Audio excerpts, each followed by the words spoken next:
Dice así: había un hombre de los fariseos que se llamaba Nicodemo, un principal entre los judíos.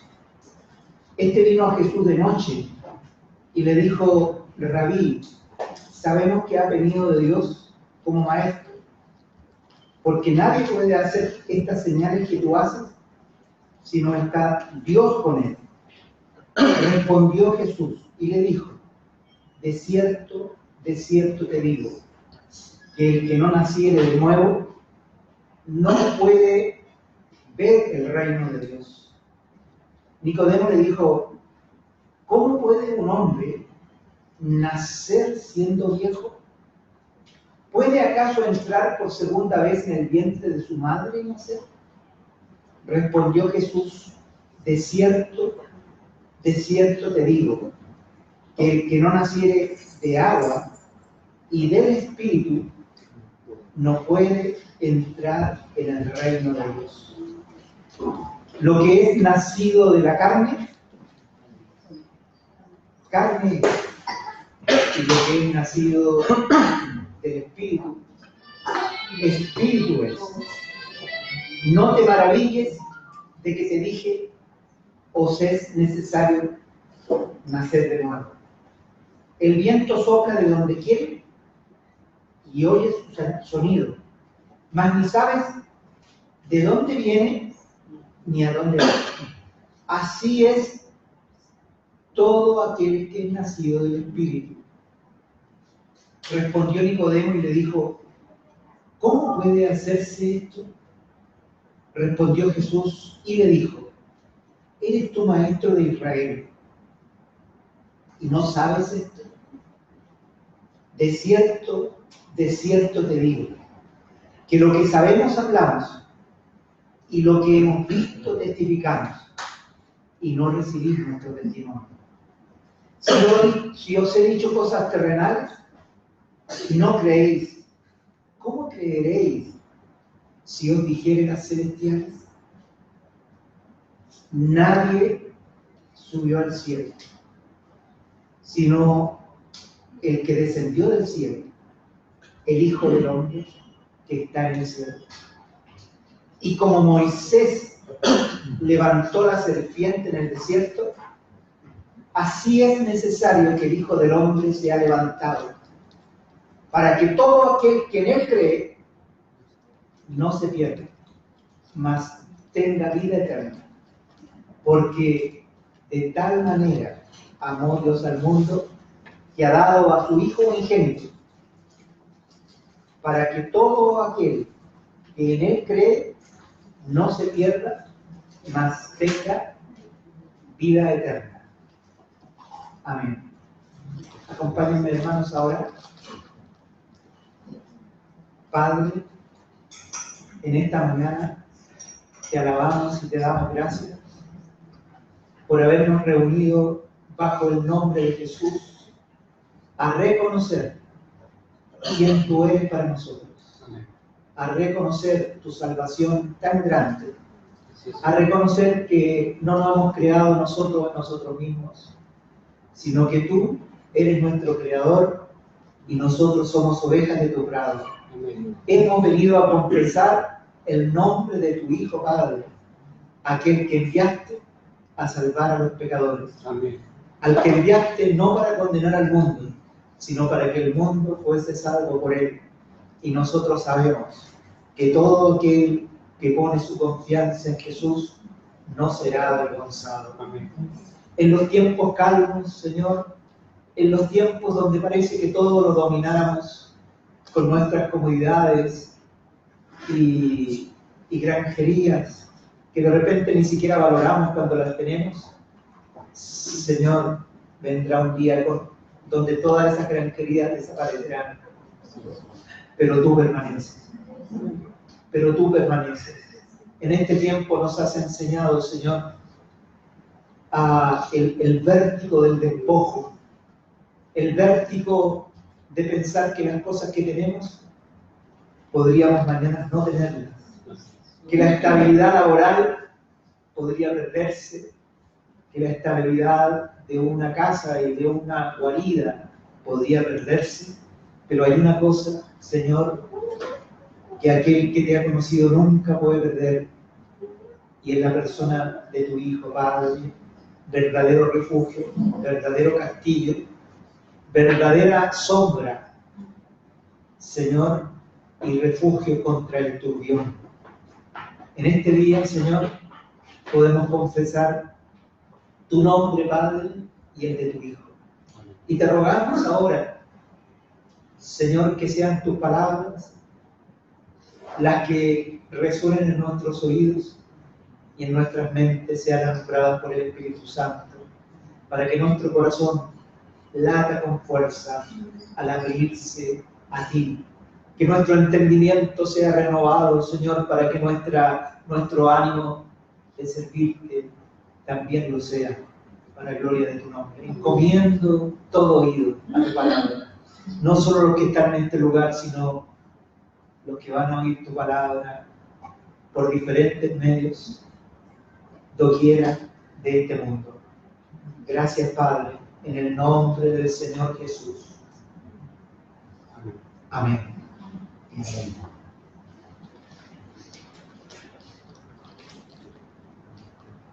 Cuando nosotros hoy día leímos el capítulo 16, el versículo 16 del capítulo 3 de San Juan, versículo famoso. Algunos dicen que este versículo resume todo el Evangelio y nos dice: de tal manera amó Dios al mundo. Dice: de tal manera amó Dios al mundo que dio a su Hijo unigénito, para que todo aquel que en él crea no se pierda, mas tenga vida eterna. Ese versículo está en la conciencia de todo creyente. Y muchos de los hermanos que están aquí, mientras yo lo recitaba, que también usted lo estaba recitando, porque se lo sabe de memoria hace mucho tiempo. Pero cuando usted lee este versículo, usted tiene que poner su atención en la primera palabra. Mire lo que dice la primera palabra, hermano. Dice: porque. Usted no se había dado cuenta. Dice, no dice de tal manera, sino que dice porque de tal manera. O sea, hermanos, ese porque él está relacionando la palabra con los versículos anteriores. O sea, está diciendo que todo lo que sucedió del versículo 1 al versículo 15, la gran motivación fue el amor de Dios. El gran amor de Dios, que llegó hasta al sumo. Entonces, para que nosotros podamos comprender el versículo 16, nosotros tenemos que estudiar los primeros 15 versículos de este capítulo. Y nos vamos a ir uno a uno, sin mirar el reloj. ¿Qué les parece? Amén. Y entonces, cuando nosotros terminemos con el versículo 15, entonces nosotros estaremos viendo por qué de tal manera amó Dios al mundo. Y vamos a comprender ese por qué. Entonces, empiezo con el versículo 1. Dice así: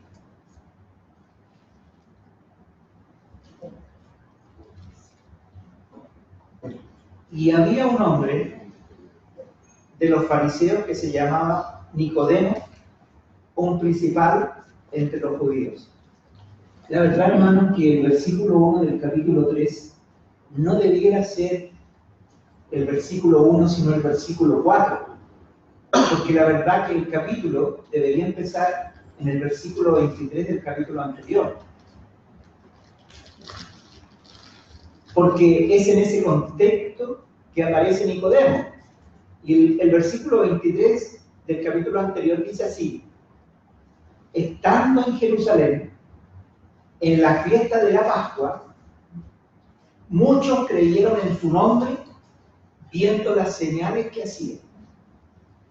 Pero Jesús mismo no se fiaba de ellos porque conocía a todos y no tenía necesidad de que nadie le diese testimonio del hombre, pues él sabía lo que había en el hombre. Mire este conocimiento que tenía el Señor.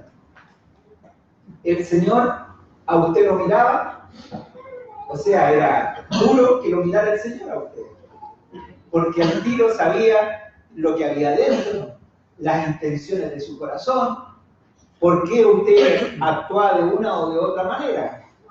Y particularmente, aquí empieza la historia de Nicodemo.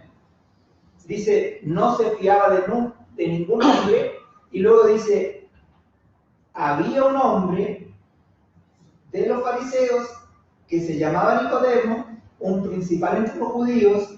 Este vino a Jesús de noche. ¿Qué le pasó inmediatamente?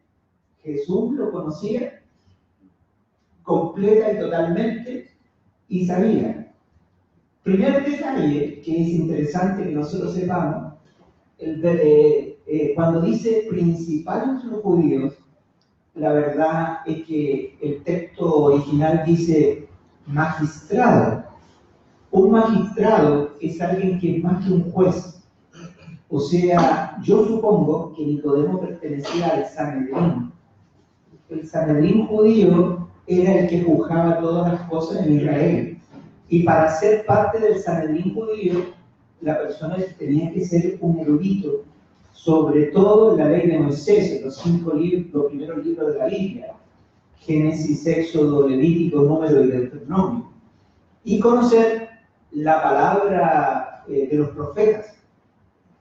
Entonces, este hombre era un hombre conocedor de la Biblia, de los escritos del Antiguo Testamento, de una manera profunda, ya que los judíos empiezan a estudiar la Biblia y pasan horas y horas leyendo los textos y los repiten y los leen, los estudian y leen comentarios sobre ellos.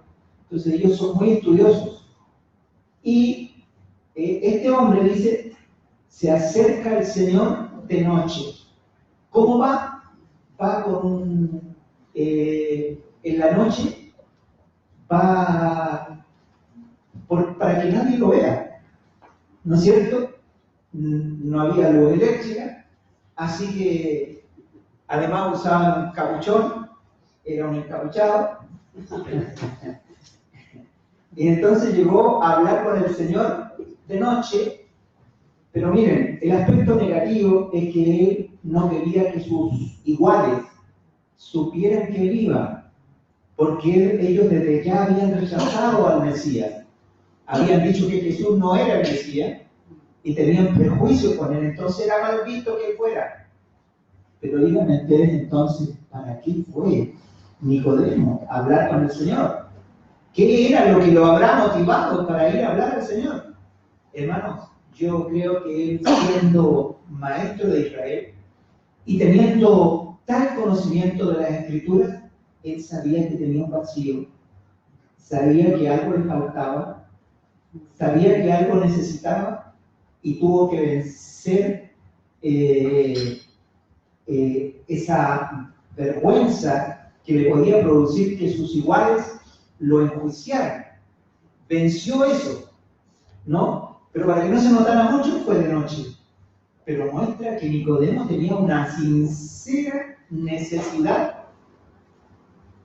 Hermanos, Nicodemo tenía una sincera necesidad de escuchar de este maestro, de Jesús, algo que pudiera impactar su vida. Él se daba cuenta que necesitaba algo. Y dice, sabemos que has venido de Dios. Y le dijo, Rabí, que quiere decir maestro, sabemos que has venido de Dios. Cuando él dice sabemos, usa el plural.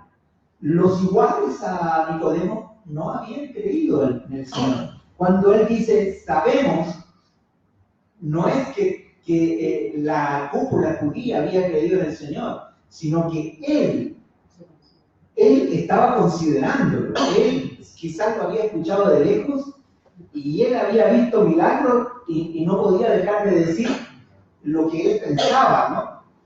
Dice, ¿y qué era lo que lo había motivado a pensar que era un verdadero maestro de Dios? Dice, porque nadie puede hacer estas señales que tú haces si no está Dios con él. Había visto los milagros, había visto lo que Jesús estaba haciendo. Entonces, él, conocedor de la Escritura, sabía, a través de la Escritura, conocía los milagros que habían hecho los profetas.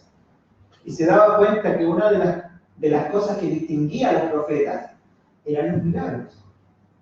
Y, hermanos, como Jesús conocía a este hombre, ¿qué dirían ustedes si dijera, por ejemplo, nosotros sabemos que tú eres un maestro, que construyes, que haces bien, que pones cerámica bien, ¿no es cierto? Que pintas, ¿no? Entonces usted escucharía eso y diría, sí, bueno, humildemente así es lo que usted está diciendo. Pero mire, Jesús no hizo eso. Ni siquiera se dignó a contestarle la alabanza que le estaba haciendo Nicodemo. Estaba diciendo que era maestro y que la prueba que él tenía de que era maestro era la señal que él hacía. Pero Jesús no se detiene en eso, porque Jesús está mirando al hombre. Jesús sabe la necesidad que él tiene. O sea, Nicodemo no sabe la necesidad que tiene.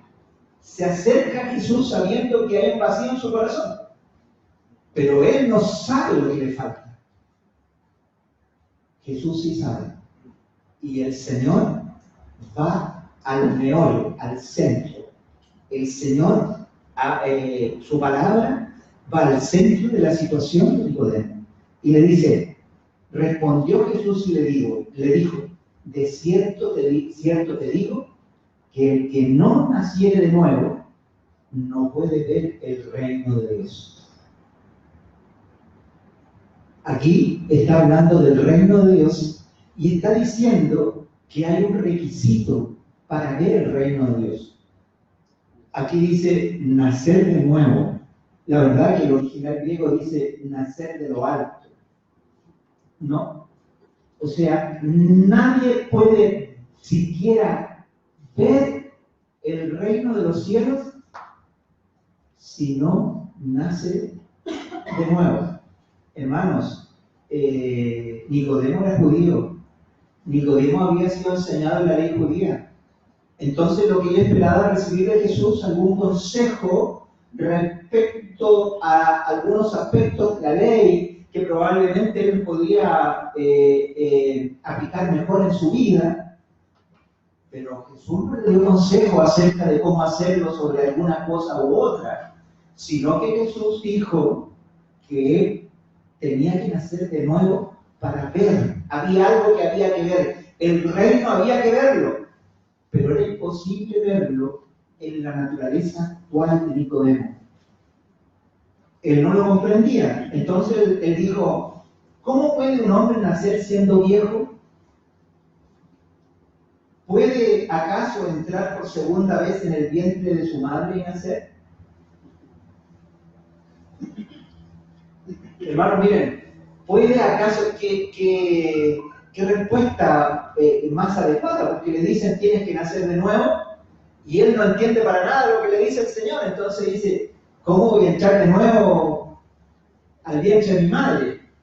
Probablemente la madre hoy día mide como 40 centímetros menos que él, y eso considerando solamente el alto. El ancho es mucho más, ¿no?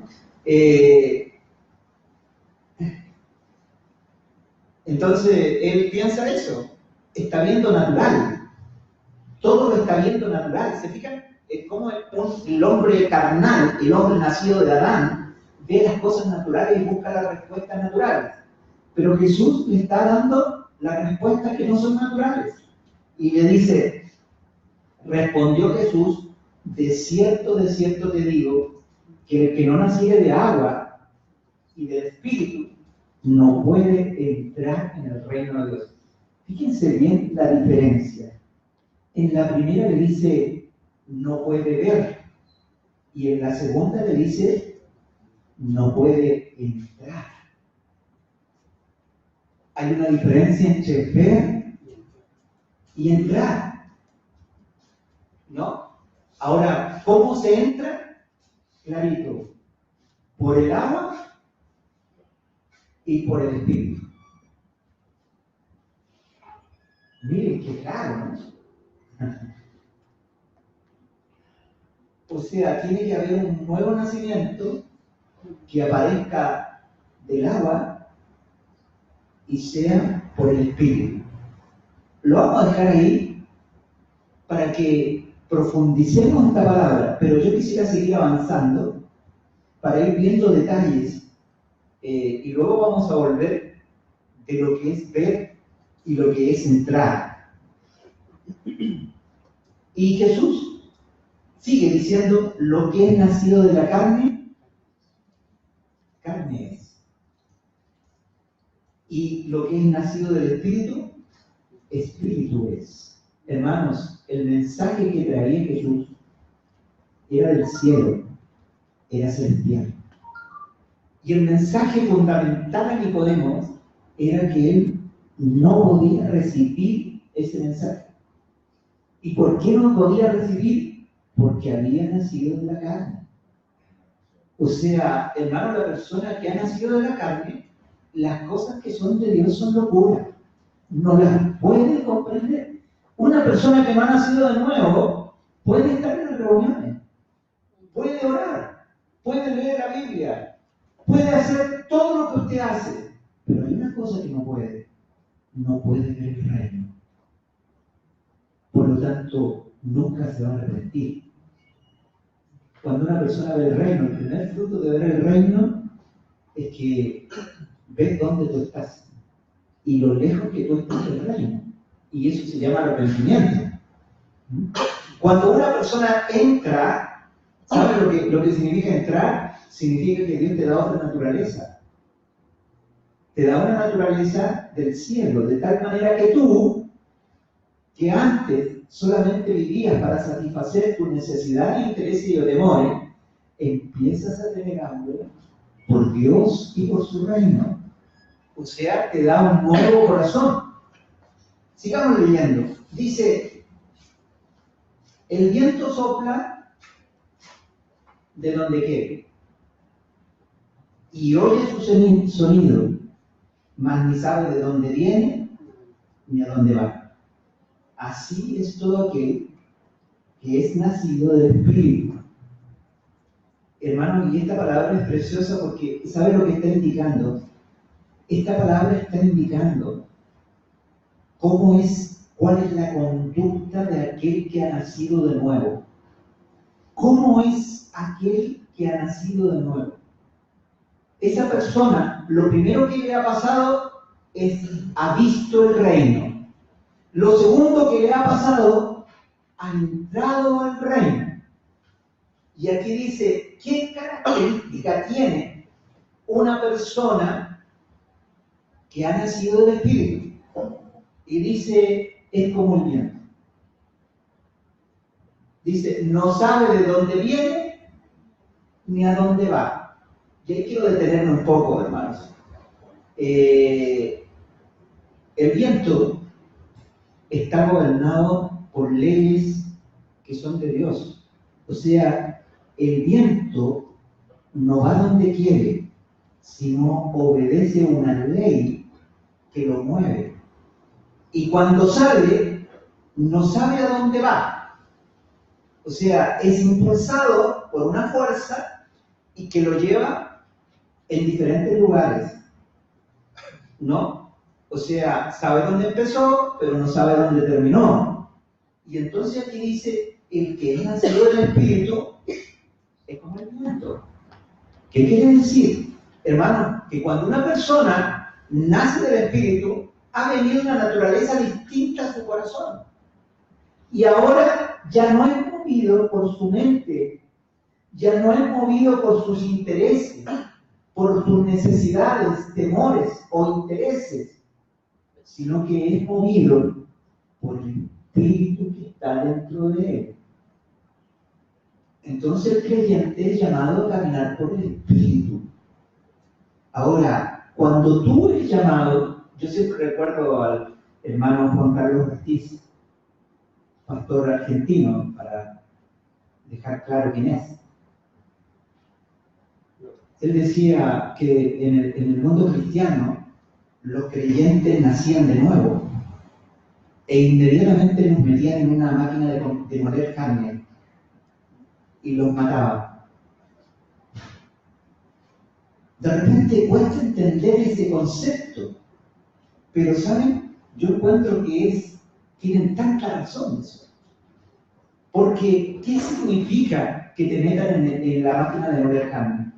Que te metan en la máquina de moler carne significa que naciste de nuevo y se te indica todo lo que tú tienes que hacer.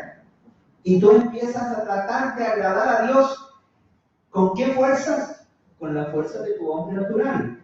Entonces, el primer peligro de una persona que ha nacido de nuevo es el legalismo. Miren, ¿cuál es el primer peligro? El primer peligro de un creyente que ha nacido de nuevo es el legalismo. ¿Y saben qué consiste el legalismo? Dice, debes hacer lo que aquí dice, aquí esta otra parte de la Biblia dice, en esta otra parte dice, y dice, y dice. Entonces, la persona empieza a tener una religión, puede ser muy dura, o sea, puede ser muy exigente, pero ¿saben cuál es la diferencia? La diferencia está en la definición de lo que es caminar por el Espíritu. Caminar por el Espíritu nunca tú lo vas a controlar. Nunca. Uno está en las manos de Dios y es el Espíritu el que mueve. La diferencia con el legalismo, que por muy fuerte que sean las exigencias que te hacen, tú lo controlas. Tú estás sobre tus fuerzas, tú dices, no, yo puedo. ¿Puedo amar a mi hermano? Sí, dice, no, yo lo amo. Amo al hermano Luis, lo amo. Con todo mi amor. Ese es el punto, ¿no? Que es con todo mi amor.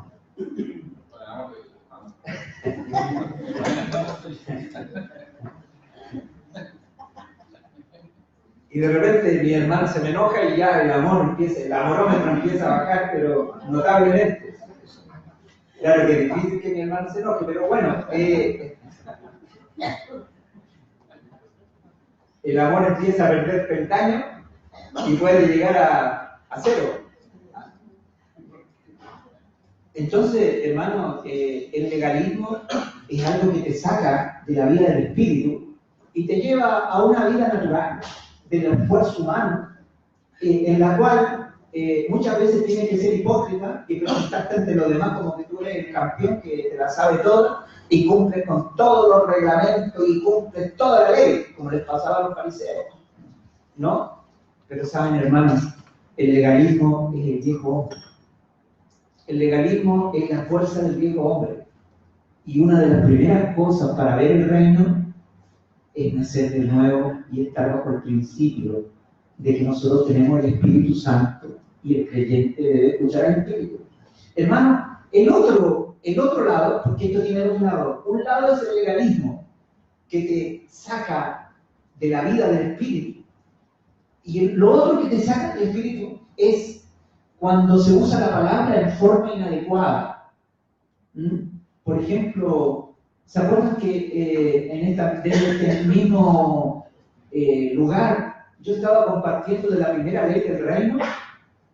Y yo le decía, hermano, la primera ley del reino, o sea, la primera ley de la iglesia es ser tú mismo. ¿Se acuerdan? Y eso yo lo sigo diciendo. O sea, Dios no te quiere usar a ti como otro hermano. Dios te va a usar como Dios tiene para ti lo tuyo. Dios no quiere que seas otro. Dios quiere que seas tú. Pero miren la sutileza del diablo.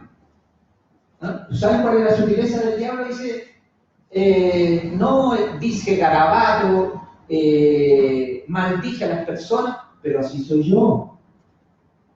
Y Dios me ama tal cual soy. Y el hermano Jorge dijo que tenía que ser yo mismo. Yo quiero decirte, hermano, que esa es una profunda equivocación. Porque cuando Dios te hizo, no te hizo pecador. La esencia tuya, y a eso me refiero cuando digo tú mismo, el pecado es algo que vino añadido por el diablo y lo añadió a tu naturaleza. ¿No? O sea, cuando una persona quiere justificar su vida de pecado, diciendo que él mismo, o esa persona, y yo no entiendo que pueda caer, y yo no entiendo que a lo mejor en algún momento pueda pecar, pero justificar el pecado de esa manera, hermano, es algo, es una justificación para no andar donde Dios quiere que uno ande. Entonces, por un lado tenemos el legalismo y por otro lado tenemos el libertinaje. Dios me ama así, sigo así, pero estos dos lados, hermanos, son la máquina de moler carne.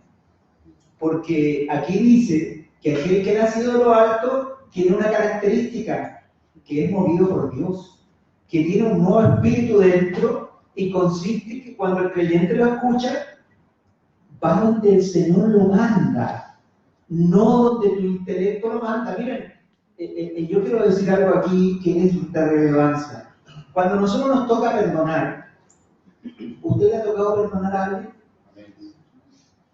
El perdón es algo cotidiano, ¿verdad? Es algo que siempre tiene que estar en nosotros. Y cuando nosotros aprendimos a perdonar, el Señor nos empezó a enseñar dónde teníamos que mirar para perdonar. Cuando tú miras tu corazón y tu corazón tiene dolor, no tienes ni una ganas de perdonar. ¿Te has fijado? O sea, tú después miras a la persona a la que se supone que vas a perdonar y tú dices, está enterito, está igual que siempre, no te da ni una ganas de perdonarlo. Y luego, hermano, entonces de repente dice, no, yo a este no lo perdono, porque este nunca. Pero el Señor nos pide que miremos a otra parte para perdonar. El Señor quiere que nosotros lo miremos a Él. Yo particularmente nunca he sentido perdonar a quien me ha hecho daño. Sentido. Miro mi corazón, enojado. Lo miro a la persona, está enterito. Pero hermano, después miro al Señor y ahí es donde uno puede perdonar. Lo que el Señor nos propone para andar en el Espíritu es lo mismo, hermano. O sea, ¿dónde miramos? Cuando miramos nuestro corazón, encontramos muchas cosas. Encontramos razones para tomar paso, encontramos justificaciones para hacer situaciones, Cuando miramos al otro, lo miramos que no tiene ni un lustre, por no decir ni un brillo.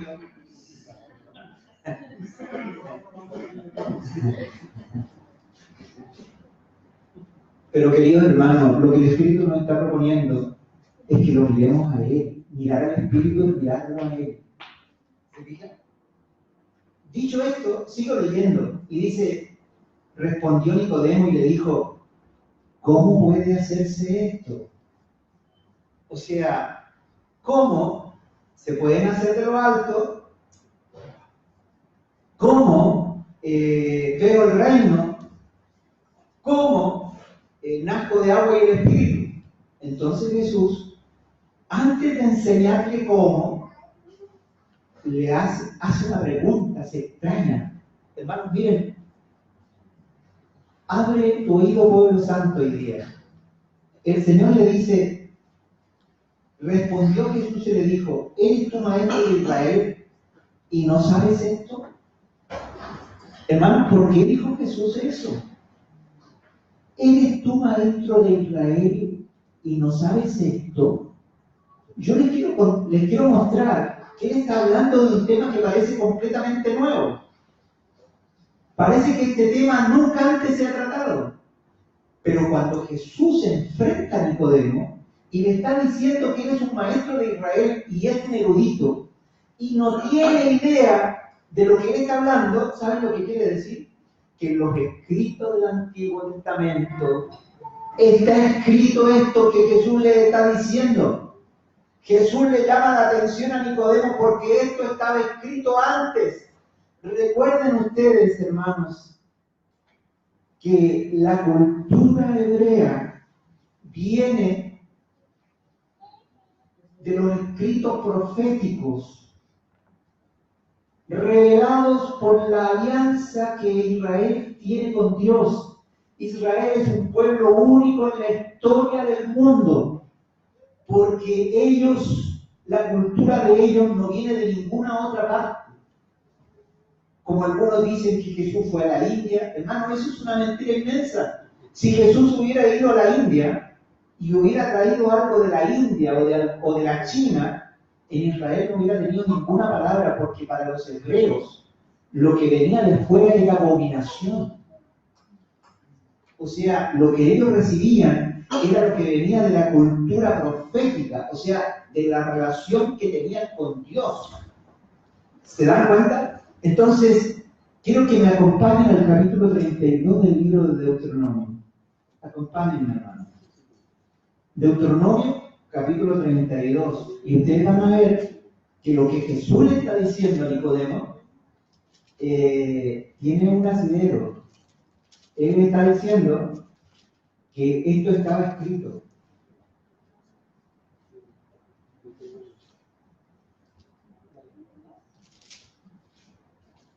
Versículo 33, verso 48 en adelante.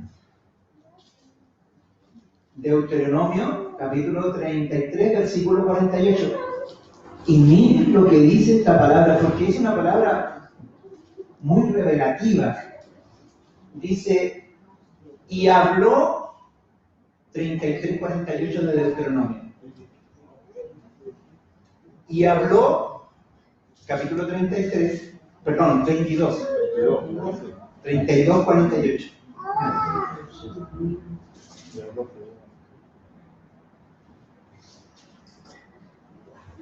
Eso muestra que todos nos equivocamos, hermano. Qué bueno, me siento bien.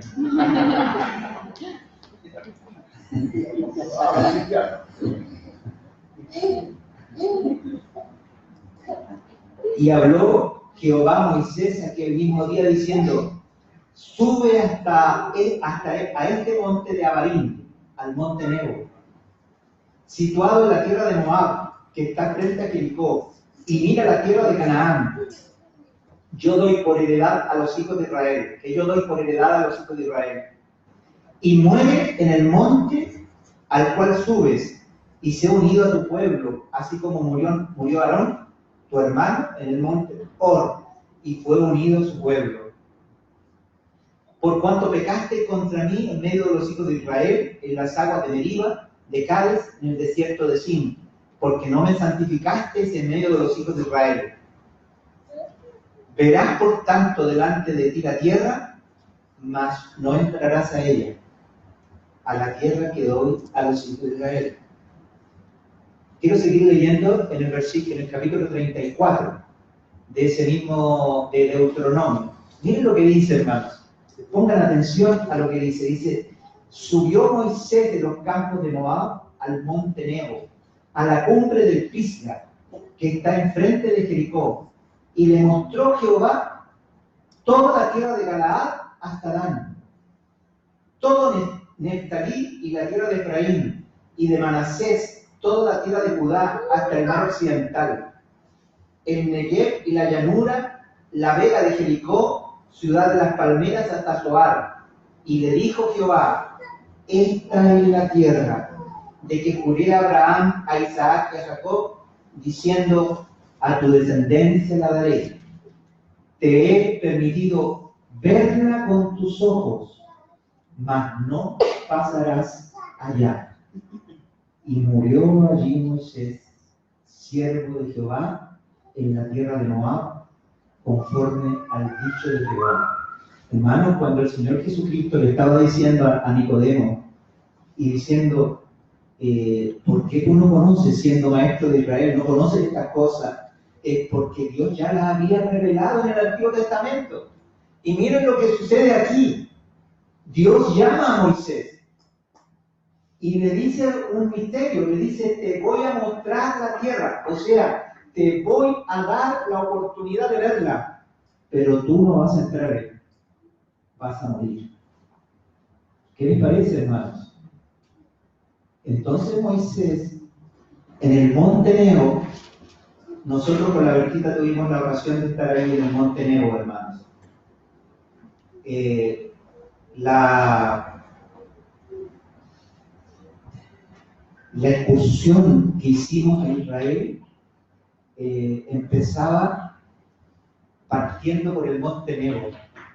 Entonces, cuando tú estás a la altura del monte Nebo, tú ves a Israel, tú ves la tierra prometida por delante tuyo, desde la altura del monte Nebo. Y eso fue lo que vio Moisés. Vio toda la tierra que Dios le había prometido a Israel, pero no se le permitió entrar. Tenía que morir. Y ahí mismo en el monte Nebo, Moisés murió. Ahora, para que ustedes puedan comprender y comprender esta palabra, hermanos, en toda su extensión, ustedes tienen que ver las figuras. La tierra prometida es una figura de Cristo. Hermanos, la tierra prometida es una figura de Cristo. La verdadera tierra prometida es Cristo mismo. Y si es Cristo mismo, cuando dice ver el reino, es ver el rey. O sea, cuando Moisés vio la tierra, lo que estaba viendo es el reino. Lo que él estaba viendo era el lugar prometido para su pueblo. Hermanos, ¿qué tierra Dios nos ha prometido a nosotros? ¿Qué lugar Dios nos ha prometido? Yo le voy a decir cuál es nuestra tierra prometida. Nuestra tierra prometida es Cristo. Hermanos, ¿y qué significa ver el reino? El primer movimiento para que una persona nazca de nuevo es ver el reino. Cuando una persona solamente se alimenta de Biblia o de reuniones, pero saben, una persona puede venir 30 años a esta reunión y no haber nacido nunca de nuevo. ¿Saben por qué? Porque hay un requisito fundamental para que una persona entre al reino. Cuando una persona no ha nacido de nuevo, ¿saben lo que sucede? No tiene en su ser interior, no tiene los afectos de Cristo. No los tiene, no tiene afecto por las cosas de Dios. ¿Me entienden? Porque no ha nacido de nuevo. Entonces esa persona puede respetar. Yo les recuerdo a ese centurión romano, ¿no es cierto?, que hacía limosnas, ayudaba a la obra de Dios. Pero ¿saben? Ese hombre no había nacido de nuevo. Porque hay un requisito para ver el reino, hermanos. Miren, cuando una persona ve el reino, ve a Cristo. Tiene una revelación particular de la persona de Cristo. ¿Saben cómo? Como rey. Si una persona no ha visto el reino, no puede ver que Dios no ha renunciado a ser el Señor de tu vida. Nosotros vivimos en un tiempo donde las personas quieren hacer su propia voluntad. Y les parece que libertad es hacer lo que quieren. Pero quiero contarles que cuando Dios hizo el universo y cuando Dios creó al hombre lo creó para su gloria y lo creó para obedecer. Lo creó para hacer la voluntad de Dios. Lo creó para conocerlo. Lo creó para amarlo y para vivir en esa relación de amor con Él. Entonces, cuando una persona ve el reino, lo primero que ve es a Jesucristo y ve que tú no estás con Él. y uno siente tristeza. La tristeza del arrepentimiento es cuando una persona ve a Jesús levantado en una cruz, muriendo por ti, como una realidad, y tú no estás con él. Y puede ser que tú hayas tenido, hermanos, ¿saben lo peor? Es cuando uno tiene religión y no nació de nuevo. ¿Sabes por qué? Porque la religión no sirve para nada. Hermanos, de repente sirve para esconder la maldad nomás, para meterla debajo de la alfombra y considerar que en el fondo no soy tan malo. Pero queridos hermanos, cuando una persona ve al Señor, lo primero que ve es que no ha andado con Él. Lo primero que ve es su vida. Hermanos, cuando una persona ve al Señor Jesús, es como si estuviera mirando un espejo. El verdadero espejo del alma, hermanos, cuando una persona levanta sus ojos y mira al Señor, y entonces en ese mirar a Cristo, tú te das cuenta quién tú eres. Tú te das cuenta cuántos años has perdido de tu vida sirviendo al pecado. Tú te das cuenta cuántos años de tu vida has vivido sirviéndote a ti mismo. Y mientras una persona no tiene tristeza por eso, porque todos esos años la persona ha vivido sin Él, sin conocerle. Qué importante es ver el reino. Y aquí cuando ustedes ven a Moisés, hermanos, el Señor le dice, te voy a permitir ver, pero tienes que morir luego. ¿Saben? Porque en la Biblia Moisés representa a Jesús de Nazaret. Y Dios le dice a Moisés, ¿por qué no puede? ¿Por qué tiene que morir? Porque él ha fallado en representarle delante de Israel. Queridos hermanos, nosotros tenemos a Jesús de Nazaret. Nunca pecó. Pero ¿saben lo que pasó? Que nosotros sí pecamos. Entonces Jesús tuvo que morir, porque llevó nuestros pecados en la cruz. Hermanos, así como Moisés quedó en el monte Nebo, el Señor Jesús quedó en el monte Calvario. Qué glorioso es esto. Pero luego dice, eso es para ver el reino. Pero luego dijo, ¿cómo se entra al reino? Entonces usted tiene que leer Josué capítulo 1. Mira lo que dice Josué capítulo 1. Dice, y aconteció después de la muerte de Moisés, siervo de Jehová, que Jehová habló a Josué, hijo de Nun, servidor de Moisés, diciendo, mi siervo Moisés ha muerto, ahora pues levántate y pasa este Jordán. O sea, entra a la tierra prometida. Y luego dice, que yo les doy a los hijos de Israel. ¿Quién da esta tierra? ¿Quién nos ha llevado y puesto en Cristo? El Padre. Yo os he entregado, como lo había dicho a Moisés, todo lugar que pisa la planta de nuestros pies, de vuestros pies, desde el desierto y el Líbano hasta el gran río Éufrates, toda la tierra de los Eteos, hasta el gran mar, donde se pone el sol, será vuestro territorio. Miren lo que está diciendo Dios a Israel. ¿Saben ustedes que le está diciendo que lo que es hoy día la actual Jordania, lo que es actualmente la actual Siria, todo eso es el territorio que Dios le dio a Israel? No me miren feo, hermanos, que aquí lo dice. Aquí lo está diciendo. Y luego dice, nadie te podrá hacer frente en todos los días de tu vida. Como estuve con Moisés, estaré contigo, no te dejaré, ni te desampararé.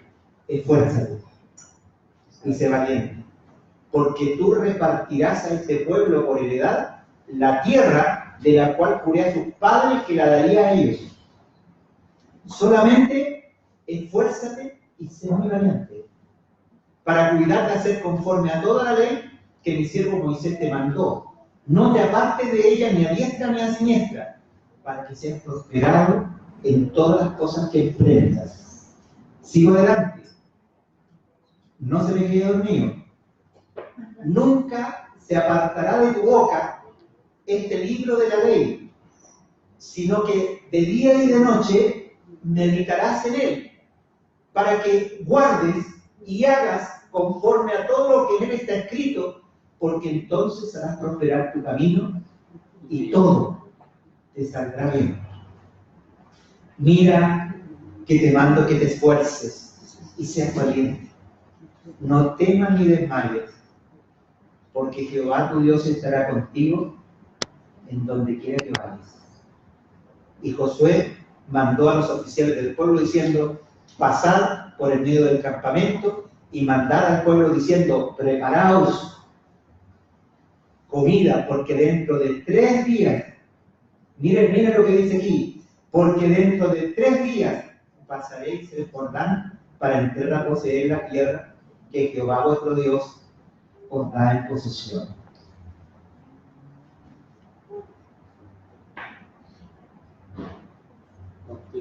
Te mando que te esfuerces y seas valiente. Esfuérzate para entrar en la tierra prometida. Oh, queridos hermanos, yo quiero releerles esta palabra, volverla a tomar para decir lo siguiente. Los líderes de nuestra fe. ¿Quiénes son los líderes de nuestra fe? Jesús de Nazaret. ¿Qué hizo él? Murió en una cruz.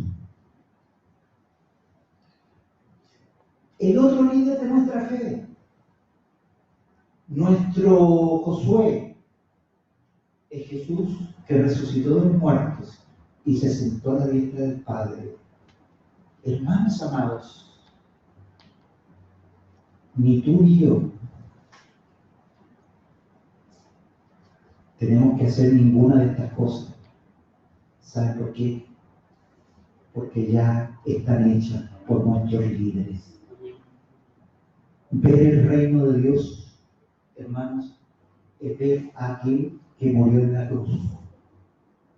Era imposible que nosotros pudiéramos recibir el mensaje celestial, lo que Dios tiene para nosotros, lo que Dios tenía para Israel y tiene para Israel.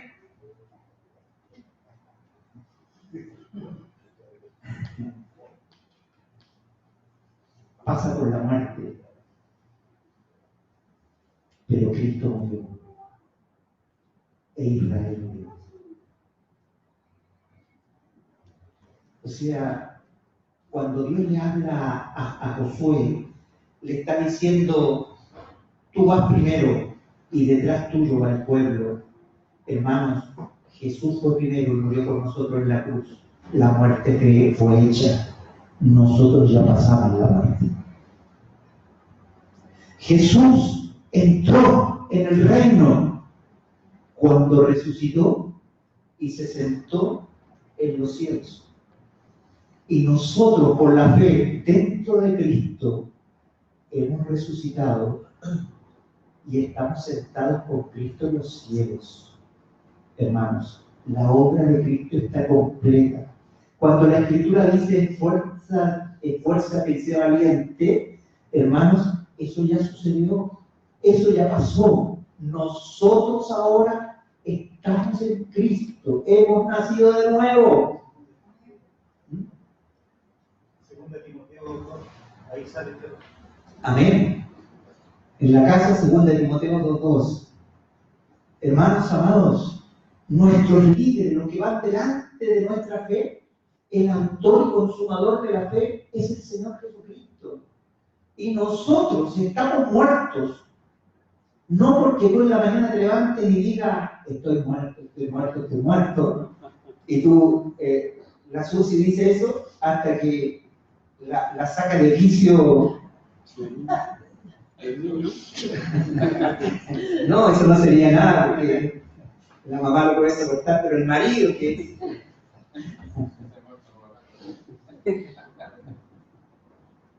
Hermanos, entonces, pero nosotros estamos muertos en Cristo y por eso el creyente se bautiza. ¿Sabe por qué se bautiza el creyente? Porque Dios nos unió a Cristo, pero cuando tú te bautizas, estás diciendo: yo lo acepto, yo lo recibo, yo morí con Cristo, y si morí con Cristo, resucitó con Él. Entonces Dios, por su palabra, ¿no es cierto?, me hace parte de Él y me da su Espíritu. ¿Qué os parece? Gloria a Dios. Entonces, hermanos, el vino nuevo no se puede echar en otros viejos. O sea, una persona que no ha nacido de nuevo no puede recibir lo celestial porque lo va a derramar, lo va a botar, no lo va a entender. Nosotros tenemos una cabeza y esa cabeza es el Señor Jesucristo. Hemos nacido de nuevo, pero quiero que sigamos leyendo, porque aquí dice, ¿cómo se hace? Si tú no has nacido de nuevo, si hubiera aquí alguien que no hubiera nacido de nuevo, aquí Nicodemo hace todas las preguntas. Versículo 9. Respondió Nicodemo y le dijo, ¿cómo puede hacerse esto? O sea, en otras palabras, ¿cómo yo puedo nacer de nuevo? Y miren la respuesta del Señor. De cierto, versículo 9, versículo 10, respondió Jesús y le dijo, ¿eres tu maestro Israel? ¿No sabes esto? De cierto te digo, que lo que sabemos hablamos, de lo que hemos visto testificamos y no recibís nuestro testimonio. Si os he dicho cosas terrenales y no creéis, ¿cómo creeréis si os dijera las celestiales? Nadie subió al cielo, sino el que descendió del cielo, el Hijo del Hombre que está en el cielo. Hermano, el mensaje de Jesucristo es celestial. El hombre natural, Nicodemo, no lo puede recibir si primero no nace de nuevo. Si no hay nacimiento de nuevo, el mensaje de Jesucristo no se puede vivir y menos comprender. Versículo 14. Y como Moisés levantó la serpiente en el desierto, así es necesario que el Hijo del Hombre sea levantado, para que todo aquel que en él cree no se pierda, mas tenga vida eterna. Entonces aquí está diciendo el secreto para nacer de nuevo. Y lo dice mencionando un pasaje de la historia de Israel, ya casi llegando a la tierra prometida. La Escritura dice que Dios les había contestado maravillosamente. Se les había presentado un enemigo y que los había incluso tomado algunos prisioneros, e Israel aún aclamó a Dios y le dijo, Señor, si tú nos libras, le hicieron como una promesa al Señor, y el Señor los libró de ese enemigo. Pero inmediatamente que los libró, el pueblo empezó a murmurar. Empezó a criticar el pan, el maná. Es muy liviano, ¿no es cierto? Ellos le dieron la carne, los ajos de Egipto. Empezaron a alabar lo que comían en Egipto. Y la Escritura dice que junto con la murmuración empezaron a aparecer aspides venenosas en el desierto. Y empezaron a morir los israelitas como moscas en el desierto, hermanos. Una plaga de aspides venenosas cuyo veneno, después de haber picado a una persona, la persona duraba 20 segundos. O sea, la picaba la serpiente y a los 20 segundos estaba muerta. Entonces, ellos se tiraron al suelo y empezaron a decir a Moisés, ¿qué hacemos? Y Moisés se fue delante del Señor y el Señor le dio un antídoto. Dijo, levanta en un asta de madera, en un madero, levanta una serpiente, esculpe una serpiente de bronce, ponla en el asta, levántala, y todo aquel que sea mordido por la serpiente, y mira, todo aquel que sea mordido por la aspide venenosa, y mira a la serpiente, no le hará daño el veneno. Ese día se terminó la plaga en Israel, porque cada cual que recibió la picadura, al mirar a la serpiente de bronce, el antídoto se sanó. Entonces Jesús aquí dice, ¿cómo se nace de nuevo?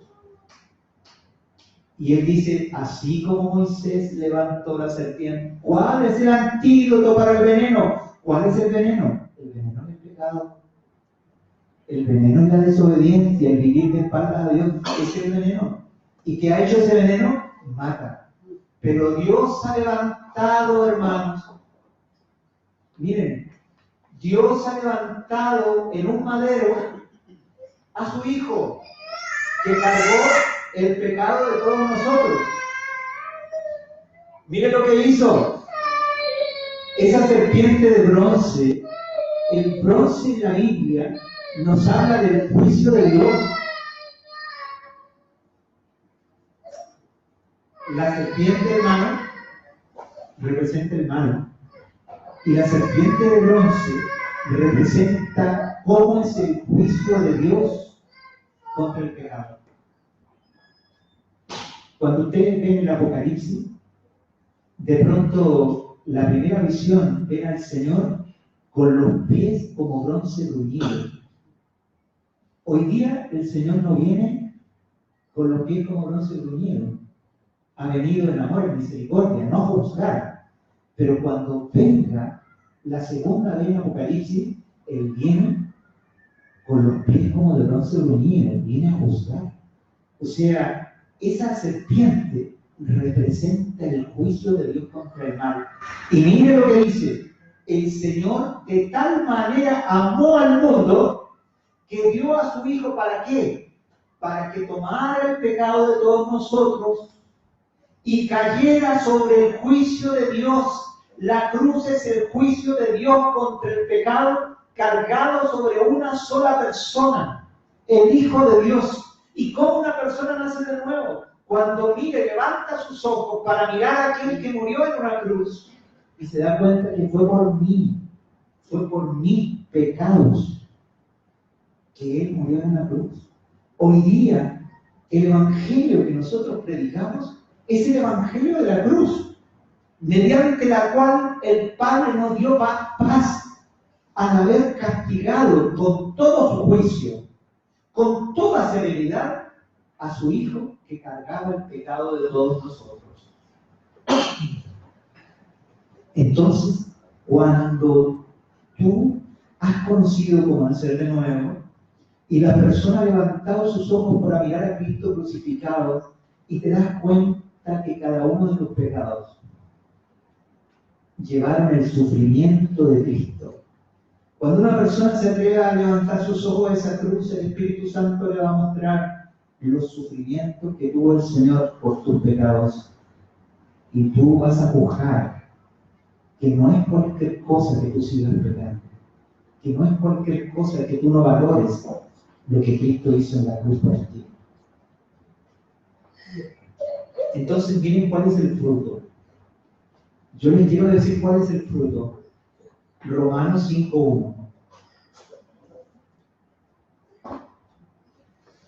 Justificados pues por la fe, tenemos paz para con Dios por medio de nuestro Señor Jesucristo. El primer fruto, hermanos, el primer fruto del nuevo nacimiento es que tú tienes paz con Dios. Y el segundo fruto es que tú tienes la paz de Dios. Hay una diferencia entre la paz con Dios y la paz de Dios.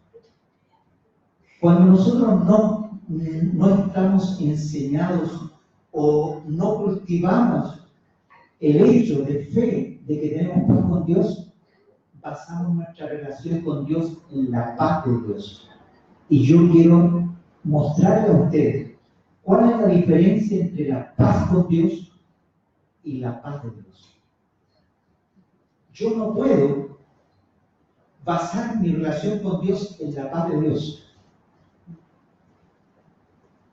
Yo tengo que basar mi relación con Dios en la paz con Dios. ¿Lo explico o está muy claro? Lo explico ya. Gracias, Juan Carlos.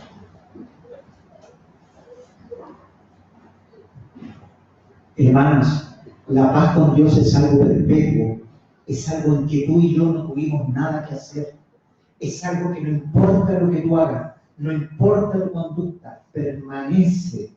¿Qué significa esto? Que Cristo murió en la cruz por ti y decretó una paz basada en la sangre de Jesús. Ese es el pacto que Dios hizo con nosotros. Nosotros podemos ver la paz con Dios cuando venimos a la mesa. Cuando tú vienes a la mesa y ves el pan y el vino, la paz con Dios es representada por la copa. Dios ha hecho paz contigo por la obra tuya, no por tu conducta. Por la obra que Cristo hizo en la cruz. O sea, no es por la relación que tiene la Susi con el Fernando. Ellos siempre se llevan bien, siempre están así, pero de repente, muy extrañamente, de repente tienen alguna desabrupto, desencuentro. Hermanos, pero aunque tengan ese desencuentro, la relación con Dios es en virtud de la paz con Dios, de algo que no cambia, que no tiene ni sombra de variación. Nuestras relaciones con Dios son en virtud de la sangre, son virtud de una obra que no cambia. Y yo puedo, ¿y a qué me lleva? ¿Y qué quiere Dios? Que mi fe esté basada en eso. Escuchaba a un hermano que me decía que él estaba mal, él sentía que estaba mal con Dios. Y dice que le pidió algo y Dios se lo concedió y él se extrañaba porque se sentía que estaba lejos de Dios y Dios le había concedido. Hermanos, lo que sucede es que esta paz con Dios es perpetua, es eterna, no tiene sombra de variación, aunque nosotros variemos, aunque nosotros cambiemos, aunque nosotros seamos infieles ante el Padre. Él nos ve a través de Cristo. No puede vernos, hermanos, eriza tu fe. Porque cuando uno no tiene esa fe, quiere basar su confianza en Dios, en la paz de Dios. Entonces andamos, cuando la sentimos, estamos bien, cuando no la sentimos, andamos mal. Hermanos, para vivir en la paz de Dios, yo tengo que estar asentado sobre la paz con Dios. ¿Tú estás asentado sobre la paz con Dios? ¿Tú has confiado plenamente en la obra que Cristo hizo en la cruz? Hermanos, miren para Dios. La sangre que vertió Cristo en el Calvario es valiosa. Para Él es valiosa. Y si para Él es valiosa, ¿cómo no lo va a hacer para mí? Él quiere que yo tenga confianza en esa sangre. Que yo tenga confianza en esa, a pesar de mí. A pesar de mí, mi relación con Dios está guardada en Cristo, sobre la base de su sacrificio. Eso es paz con Dios. Es perpetua, no cambia. Por eso la mesa del Señor, por eso los domingos la mesa, porque el Señor nos habla de la mesa y nos dice, yo te salvé, pero no conforme a tus afectos, tus sentimientos, sino por mi amor, por mi misericordia. Esa salvación está guardada. ¿Se dan cuenta? Tengo paz con Dios por medio de nosotros. ¿Tú tienes paz con Dios por medio de nuestro Señor Jesucristo? Has puesto toda tu confianza no en tu conducta, sino en Cristo y en su obra en la cruz. Y como en la prece. Entonces, mire, esto tiene que ver con la oración. Si yo pienso que a lo mejor esto, mira, me siento mal con Dios, quizás cómo Dios me verá, y yo estoy orando, no creo para nada que me quiera responder. Pero cuando tú estás basado en esa paz con Dios, tú le puedes hablar a Dios. Porque mira, esto es tan natural como el afecto que tú le tienes a tus hijos. Por ejemplo, mira, yo veo a mi querido nieto Luciano, que a veces, poquitas veces se porta mal.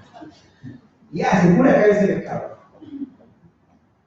Y por más que haga lecera, la mamá lo quiere igual. Yo no sé, no lo entiendo. Y parece que lo quisiera más. Pero mira lo que hizo. Un día nos tiró el teléfono a la piscina, hermano. El bandido. Después de haberse metido con zapatos y casi se tiró a la piscina sin saber nada. Lo tenemos que andar cuidando para que no se mate. Pero quiero dar testimonio, ni su padre ni su madre lo quieren menos. Parece que lo quisieran más. A veces nosotros tenemos una relación con Dios tan condicional, hermanos. ¿Saben por qué? Porque nuestra alma no ha confiado en su sangre carmesí. Cuando tú confías en la sangre, tú sabes que Dios te ama siempre. Ahora, esto no es derecho a pecar, ¿no es cierto? Sino que todo lo contrario. Entonces ahora yo quiero decir lo que es la paz con Dios. También está presente en la mesa. A la paz con Dios le sigue la paz de Dios. ¿Y saben qué es la paz de Dios? La paz de Dios es el Espíritu que ha puesto en nosotros. Cristo en nosotros, la esperanza de gloria. O sea, un creyente que no sabe que tiene paz con Dios, no puede vivir la paz de Dios. No la va a comprender, no la va a poder vivir. Es solamente aquel que se ha fiado completamente en la obra de Cristo, que sabe también que la paz ha venido a su corazón, que tiene a Cristo. Ahora, esta paz que yo tengo en mi corazón tiene un precio, tiene un costo. La paz con Dios está hecha, está completa. Tú no le puedes agregar nada ni le puedes quitar. Está y va a estar. El día que te portaste mal, al otro día esa paz sigue intacta. Pero quiero contarte que la paz de Dios sufre cuando tú no le das lugar. Porque si hay una opción en mi corazón, actuar bajo la paz o actuar bajo yo. Siempre uno tiene la opción. O sea, ¿es Cristo o eres tú? Para que sea Cristo, me tengo que negar.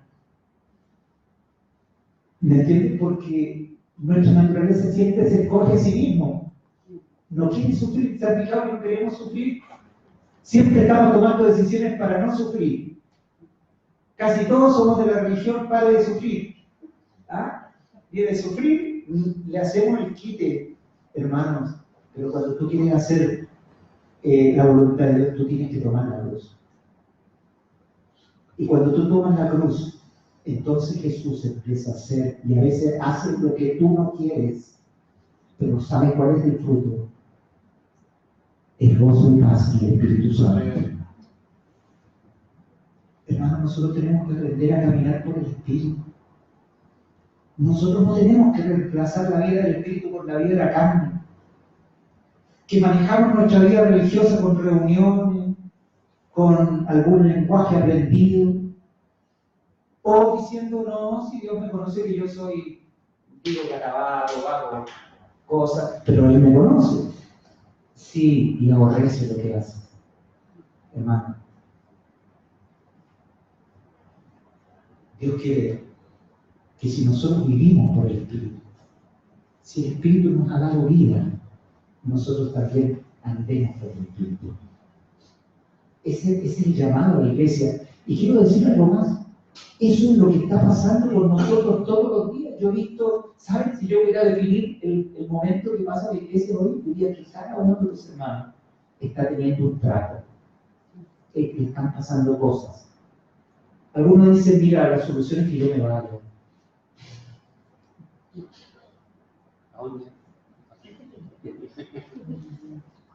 Otro está diciendo, la solución es que con tal me avisa. Otro busca otras soluciones, ¿no es cierto? A lo mejor me hace falta, pero queridos, el Espíritu del Señor nos anhela celosamente y nos trata para darnos cuenta que tú y yo necesitamos una cosa, ver el reino y entrar en él. Eso es lo que necesitamos. Todas tus preguntas, todas tus insatisfacciones, toda necesidad de justicia, toda necesidad de ser feliz, se encuentran en Cristo, nuestra tierra prometida, nuestro amado, aquel que Dios ha puesto delante de nosotros para seguirlo. Todo se encuentra ahí. En ninguna parte hay lo que está en Jesús. Por eso, como Pedro, quiero decir, Señor, ¿a dónde iremos? ¿A dónde iremos? Si solamente tú tienes palabras de vida eterna.